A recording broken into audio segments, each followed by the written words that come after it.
Hai semuanya, gimana kabar kalian? Semoga selalu dalam keadaan baik. Jadi welcome back di segmen Analisa Pagi. Di video kali ini, seperti biasa kita akan ulas untuk news dan juga pergerakan dari market, khususnya market Bitcoin. Teman-teman, kita ada di tanggal 22 Maret. Dini hari, teman-teman. Saya bikin videonya lebih awal, karena jam 6 pagi nanti, internet di Bali bakalan dimatikan. Jadi saya nggak bisa update. So, saya update-nya lebih awal. Ya, teman-teman di hari ini ya, em, hari besok. Hari besok, hari Rabu, teman-teman. Kita ada beberapa news, cukup banyak ya. Salah satunya adalah data CPI untuk Inggris. Kita akan dapat datanya besok. Apakah inflasi di sana naik atau turun? Kalau forecastnya, inflasi cenderung turun. Terus juga akan ada pidato dari European Central Bank. Ini pidato terus, teman-teman. Dari 3 hari yang lalu, keperhatian pidato terus ya, European Central Bank. Si Christine Lagarde. Terus hari ini yang penting juga inventory minyak mentah. Ada beberapa event yang cukup penting. Lalu teman-teman di hari Kamisnya kita akan dapat data soal FOMC. FOMC meeting itu cukup penting buat kita lihat. Kenapa? Karena dari data tersebut kita akan tahu nih kira-kira The Fed bakalan ngambil keputusan apa. Apakah naikin suku bunga atau enggak. Ya, kalau kita lihat juga untuk news kemarin, itu ada soal pidato European Central Bank juga, terus penjualan rumah lama. Penjualan rumah lamanya meningkat, teman-teman. Penjualan rumah saat ini juga meningkat di Amerika Serikat. Berarti daya beli saat ini masih cukup kuat, terutama di bidang properti. Jadi, ya itu sih yang data-data yang cukup penting untuk kita perhatikan. Terus kalau untuk ya keputusan suku bunga The Fed ini akan dilaksanakan 1 hari 1 jam ke depan. Sementara forecastnya The Fed kalau kita lihat dari data ini masih bakalan naikin suku bunga. Forecastnya seperti itu. Ya, ada 84% orang yang yakin kalau The Fed bakalan naikin suku bunga 25 basis point. Let's say kalau itu memang benar-benar terjadi, mungkin nggak akan terlalu berdampak, nggak akan terlalu shock. Bikin market shock mungkin nggak akan terlalu, karena forecastnya sesuai. Tapi kalau The Fed ternyata tidak menaikkan suku bunga sama sekali, berarti itu bisa jadi angin segar buat market. Bisa aja di-pump sekali lagi Bitcoin. Oke, jadi sementara itu, kalau dari suku bunga hari Kamis nanti, mungkin saya juga akan agak late buat update ini, teman-teman. Jadi gitu. Jadi kalau teman-teman ada yang nyariin saya di grup, kok nggak on, ya mohon maaf ya. Jadi saya bakalan off penuh di hari ini, mulai jam 6 pagi sampai besoknya, teman-teman. Bakalan off. Terus dari beberapa news yang kita udah dapat, ini dari Gubernur Ron DeSantis yang memberikan announce soal aturan aturan untuk memprotek Floridian, orang-orang di Florida ya, soal CBDC. Ini beritanya baru, teman-teman. Jadi di negara bagian Florida, Amerika Serikat, itu mereka seperti menolak ya tentang adanya CBDC. Ini dianggap sebagai sebuah senjata untuk finansial. Jadi orang-orang Floridians atau orang-orang Florida saat ini sepertinya tidak setuju sama CBDC yang dipakai di negara tersebut. Jadi ini masih pro dan kontra. Kita akan lihat seperti apa kelanjutan dari kasusnya. Apakah apakah benar-benar mereka nggak mau pakai CBDC, terutama di kawasan negara tersebut, atau seperti apa?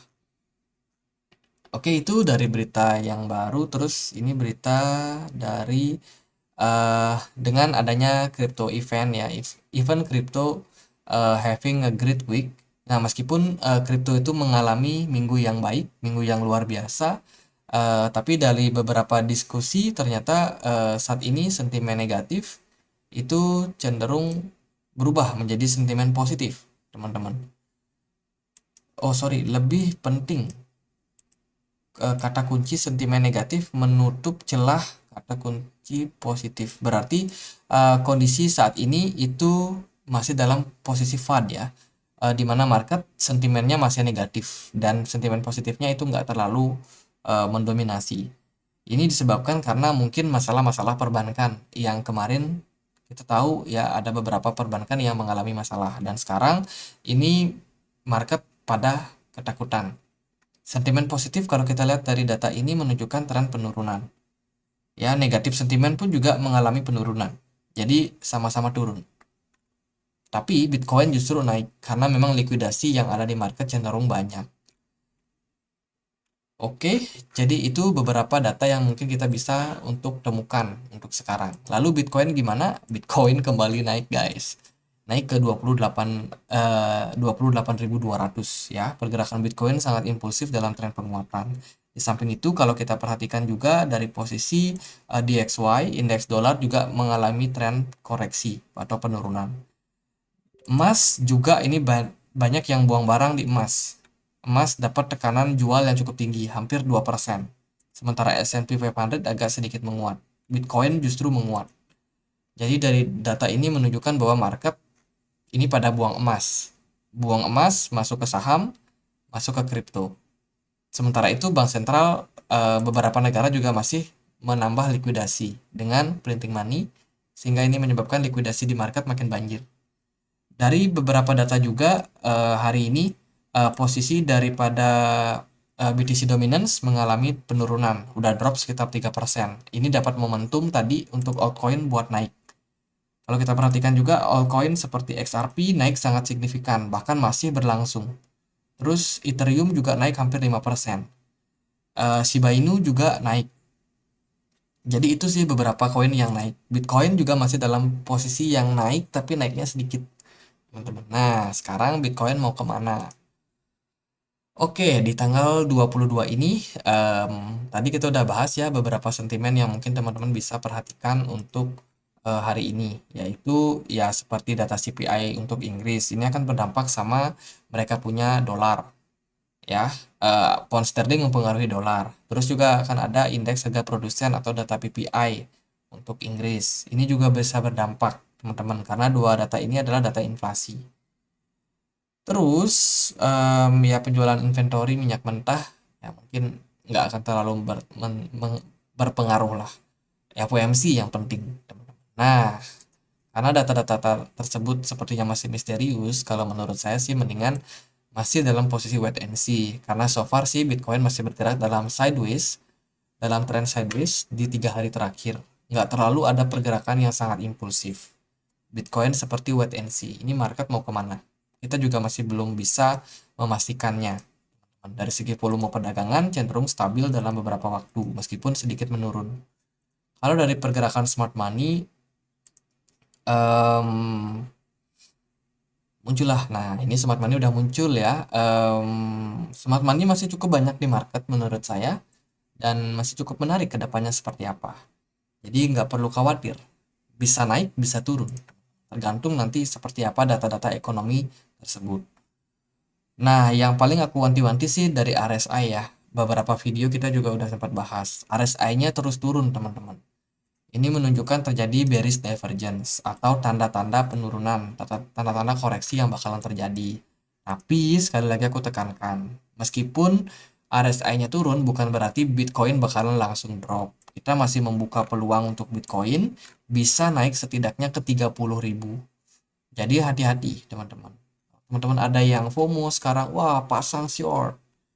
Tiba-tiba data FOMC meeting ternyata The Fed nggak naikin suku bunga, Bitcoin ngepam naik ke 30.000. Nah, di situ teman-teman bisa kena liquid. Jadi mendingan kalau bagi saya sih lebih baik wait and see dulu sampai data-data tersebut clear, baru kita ambil posisi. Ya tunggu 1 hari 2 hari kayaknya nggak terlalu masalah lah daripada kita gerasa gerusu pasang posisi sekarang tahu-tahu kena liquid. Kan ya rugi juga. Jadi ini datanya cukup penting. Selain itu sih biasanya kalau udah ada FOMC, Jerome Powell bakalan speech ya soal mereka mau ngapain ke depannya. Itu juga kita harus tunggu tuh seperti apa speechnya. Apakah dia bakalan agresif atau justru dia bakalan lebih dovish? Ya kita nggak tahu pasti, teman-teman. Ya itu kalau dari segi pergerakan Bitcoin ya masih cenderung naik sideways tapi naik lah. Kalau dari altcoin juga kemungkinan bakalan ke-trigger naik nih. Ethereum udah naik lagi, teman. Mungkin giliran Shiba Inu nanti naik, ya kita nggak tahu pasti lah. Tapi yang pasti gitu aja. Semoga selalu cuan, teman-teman. Menurut saya Tren market masih bakalan mix, bisa naik bisa turun, cenderung volatile. Jadi kalau yang mau swing trading, swing-swing, scalping-scalping gitu, jangka pendek, beberapa jam, itu teman-teman pastiin harus berani taking profit. Dah cuan, taking profit. Ya, karena bisa jadi nanti bakalan dibanting lagi marketnya. Jadi kan, ya namanya volatile ya, kita nggak tahu pasti menjelang FOMC biasanya memang seperti itu. Jadi gitu aja buat Bitcoin. Sementara pergerakannya masih mix. Semoga teman-teman bisa hati-hati di market, bisa tetap cuan. Yang mungkin takut-takut masuk, mending jangan masuk dulu, wait and see aja. Tunggu semua data clear, teman-teman. Jadi gitu aja. Semoga update kali ini bisa bermanfaat. Dan akhir kata saya Andre, makasih.